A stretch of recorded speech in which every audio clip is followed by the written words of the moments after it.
Cold calling is one of the few things that you could do today, whereby if you picked up a phone today and called 100 people telling them about your product, they would actually begin to give you money by the end of that very week.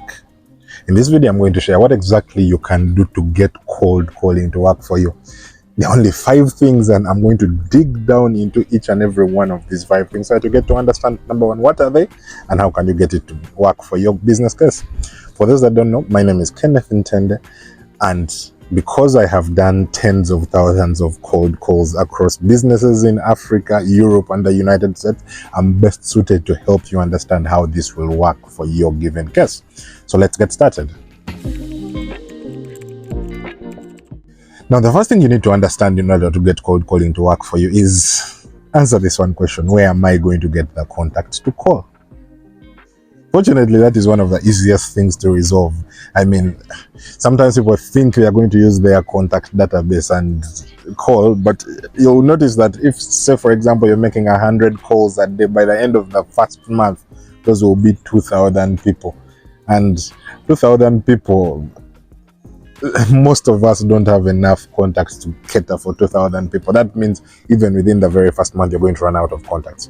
In order to resolve that, what I would recommend is you should check out tools like the Tremby prospecting tool. This is a database whereby, as an example, if you're looking for hospitals owners, you will find them there. If you're looking for people that reside in Tinder, you will find them there. If you're looking for people who are interested in anything, literally just go and use the search box and it will begin to spit for you results of people who are interested in what you are selling. Just because you're cold calling, it doesn't mean you call everyone. No, you still need to call who fits your ideal customer profile. For our case, as an example, the people that use our service the most are people in real estate, people in insurance, and ideally people in the B2B space. So it doesn't make sense for me to just wake up today and call any random person and tell them to use our product, because I know it's not meant for you.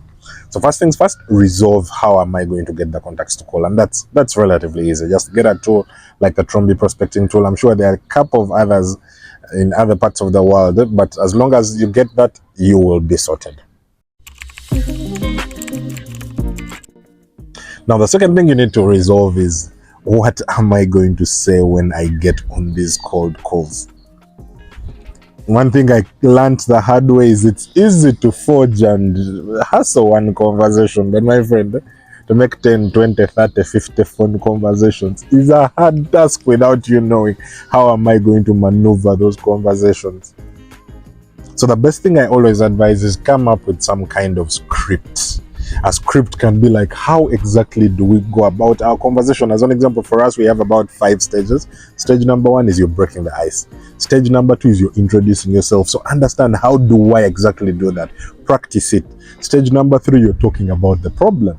Stage number 4, you're diving deeper into the problem. Stage number 5, you're talking about now yourself. So why you have such a script? Because it gets easier. It's like you've practiced this over and over again, meaning even if they woke you up in the middle of the night and say, start this phone conversation, it's going to be a lot easier for you to do this when you've been practicing it. Kind of like how you play soccer or you play rugby. As long as you've done it for such a long time, it's easy for you to begin doing it. But if you're not doing it regularly and practicing that same thing, so the same thing applies to these calls. Practice them. Have your script and practice that script over and over, even before you ever get started making any of the calls. So that is the second thing you need to understand. Get it in check. So the third thing that we need to understand is tonality matters. When you jump into these phone calls, it's people listen. It's like you're using your voice to quote someone. Meaning, don't rush this conversation. Don't be too fast. Don't be too slow. Don't seem like you're sleeping. You need a bit of authority within your voice, so that such that this person believes you in the first place. In many scenarios, you'll see someone calling and the person is speaking extremely fast, but the moment you speak that way, what do you think happens? This person already does not know you in the first place. It's a cold call. So don't give them any reason to say, no, I don't understand what this person is saying. So be calm, be collected, seem authoritative, And most importantly, ask them in those questions which get them to give you the permission to get the next 15 seconds. As an example, did I catch you at a bad time? Usually the moment you ask that question, the first thing is the guy is going to say, okay, but what were you saying? What were you saying? It's going to get you to get the next 15 seconds. Always ask for permission in your voice. Make sure it's firm enough that you're buying the next few seconds. So work on that tonality and work on the storyline, because those are the two things that are going to continuously buy you the next 15 seconds. And if you can work on the next 15 and the next 15 and the next 15, and most importantly, get this person to talk more, then you're going to win that battle. So that's the thing number 3 that has worked for me. Work on that tonality. Now, the 4th thing that has worked for me is understand your analytics.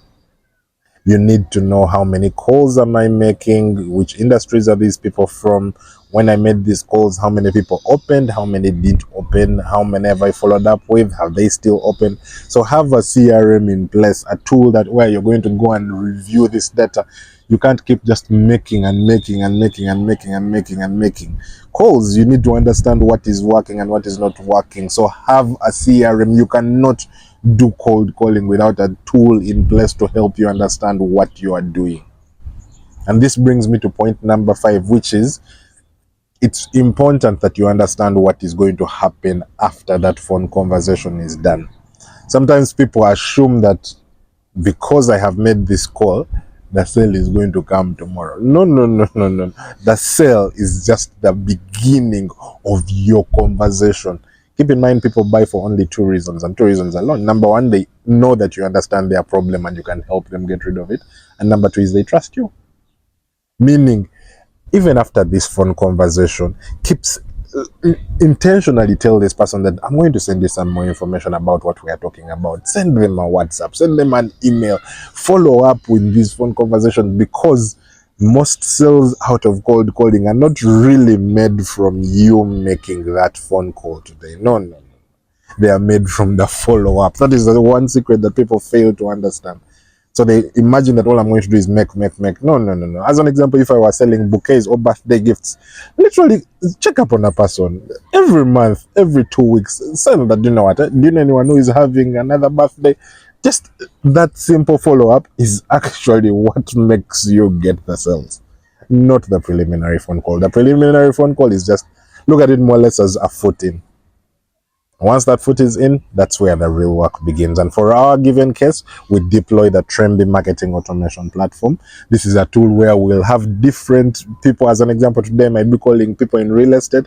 I create content intended to help convince these people, add that content in emails, add it in WhatsApp, so that after I'm done with the conversation, all I do is I trigger an automation, and the automation will not only send this person the first email, the first SMS, which will follow up, automatically check on this person again, and most importantly, even remind me on when I need to check on that lead again. Otherwise, without me getting this person to trust me, they're never going to turn into a customer. And I'm going to complain, but it's simply stemming from I was putting too much expectation on that call. I mean, it's the first time you're talking to someone. Why would I expect that they are going to give me money that very day? So, in a nutshell, those are the 5 things that have worked for me. Keep in mind that I talk about sales and marketing, and if you want to learn all the 7 ways that you can get customers for your business, I have a detailed video. It's about 17 minutes long, but it really breaks down in details. What are the different options? If I can't manage cold calling, to be honest, it's not meant for everyone. Women especially tend to struggle at this. They don't take rejection as well as us. But if you want to know what other alternatives you have to make sales for your business and get these customers, check out this video right here in the corner. It will give you all the different options and make a choice out of those. If you can have 2 or 3 of them working together, I would guarantee that your business will be successful. Don't forget, I share a ton of content on sales and marketing. By the time you're around till now, just go ahead and follow me. Subscribe to my channel. But that's all from me today, folks. Bye-bye for now.